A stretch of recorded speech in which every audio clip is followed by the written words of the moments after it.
Born around 1690 in Westminster, London, then a district where poverty and crime often mingled, Edward Lowe, known as Ned in his youth, grew up in the shadow of London's overcrowded docks and teeming alleys. His family circumstances remain largely undocumented, but contemporary accounts depict him as a boy of fierce temper and quick defiance, prone to brawls and petty theft. By his early teens, he had already gained a reputation among local troublemakers, an environment that hardened his sense of loyalty only to those he considered his own. Lowe left England as a young man, likely seeking better prospects in the New World. He eventually settled in Boston, Massachusetts Bay Colony, where he worked in various manual trades along the bustling wharves. But steady employment could not temper his volatile nature. In Boston, he married and had a child, suggesting a brief attempt at a settled life. Yet disputes with employers and authorities were frequent, and Lowe gravitated toward companions who operated on the edges of legality. His path toward the sea began when he joined a crew bound for the Bay of Honduras, a region rich in mahogany trade but also rife with privateers and opportunists. Lowe served as a ship's crewman engaged in logging work and coastal shipping. However, tensions aboard ship quickly escalated. Historical accounts note that Lowe clashed openly with superiors, refusing orders he considered unjust. His final break from lawful service came after an incident in which he attempted to seize a ship's boat to abandon a voyage he deemed unprofitable. Rather than return to Boston, Lowe turned to vessels already engaged in seizing prizes without official sanction. In these early associations, he learned the practical skills that would soon make him feared: navigation in unfamiliar waters, swift boarding tactics, and the art of intimidating a crew into surrender. By 1721, he had fully severed ties with lawful maritime trade. Lowe's transition from sailor to pirate was not the result of a single act, but a chain of defiance, each step pushing him further from the structured order of merchant life. His ambition, quick temper, and disdain for authority found their natural outlet in piracy, where discipline came not from distant owners or captains, but from the ruthless codes of men who lived outside the law. This period, bridging the worlds of commerce and crime, set the stage for the merciless reputation he would soon earn on the open sea. Torture at sea, the most brutal acts in Lowe's career. Once fully committed to piracy, Edward Lowe rapidly gained infamy not merely for the frequency of his attacks, but for the savagery with which he treated captured crews.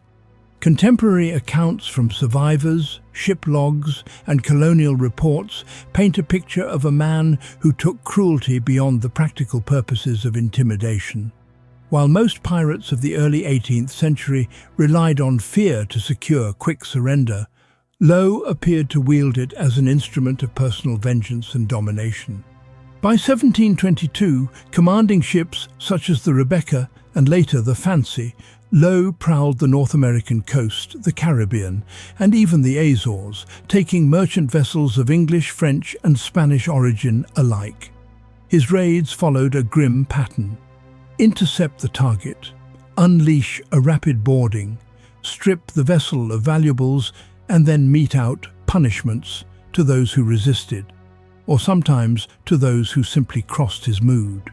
Witnesses claimed that Lowe inflicted mutilation on prisoners' mouths, subjecting them to psychological torment involving scorched tissue and forced participation in degrading acts. Others recounted cases of mariners suspended by their thumbs, whipped until faint, or set adrift without provisions. One particularly notorious incident occurred off the coast of South America. After capturing a Portuguese vessel, Lowe reportedly ordered the captain's ears to be mutilated and displayed on the mast, an act meant to serve as a chilling warning to anyone who might defy him. In another raid near the Grand Banks, Lowe reportedly accused a crew of hiding valuables and subjected them to violent reprisals. Accounts describe beatings and disfiguring injuries inflicted as punishment. Such acts, though appalling, served a calculated purpose. Ships often surrendered without a fight once word of his methods spread along the shipping routes. Lowe's cruelty also extended to the symbolic destruction of captured vessels. Sometimes after looting, he would hack the rigging, slash sails, and smash compass and wheel, ensuring the crew was left adrift and helpless. In his most extreme acts, Lowe reportedly subjected officers to psychological and physical ordeals meant to demoralize entire crews.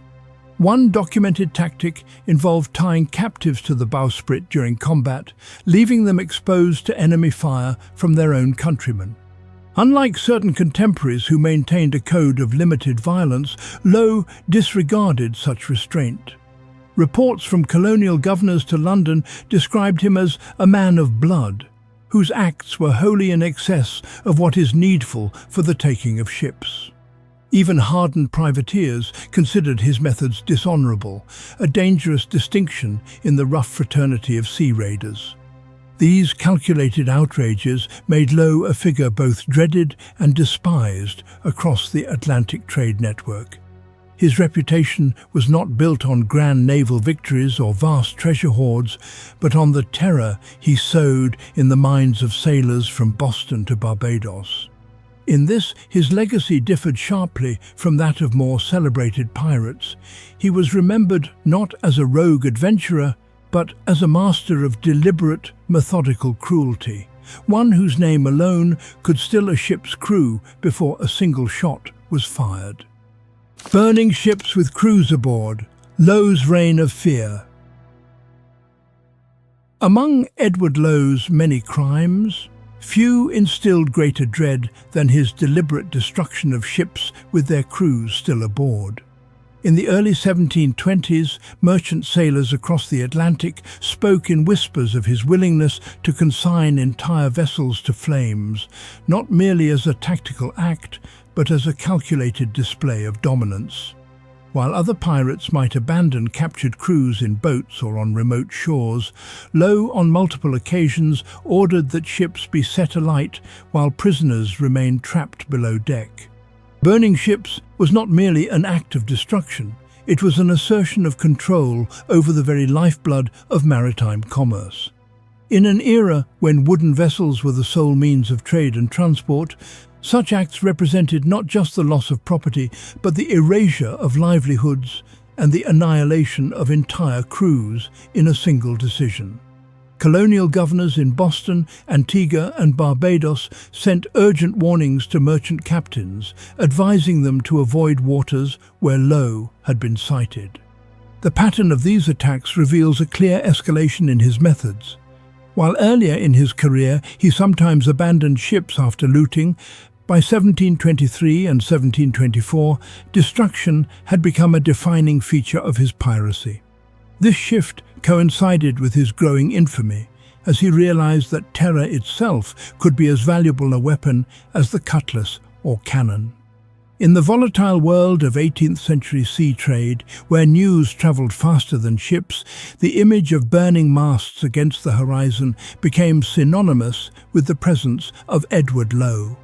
His name entered the records of multiple colonial courts, not merely as a pirate, but as a figure whose deliberate cruelty altered the behavior of sailors and merchants across half the Atlantic.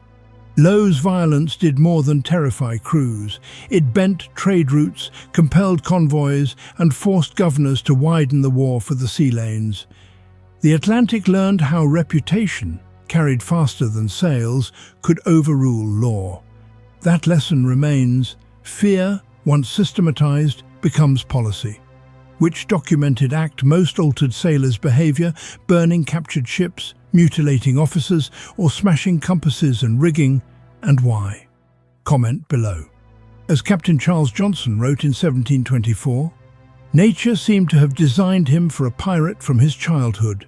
For very early he began the trade of plundering and was wont to raise contributions among all the boys of Westminster.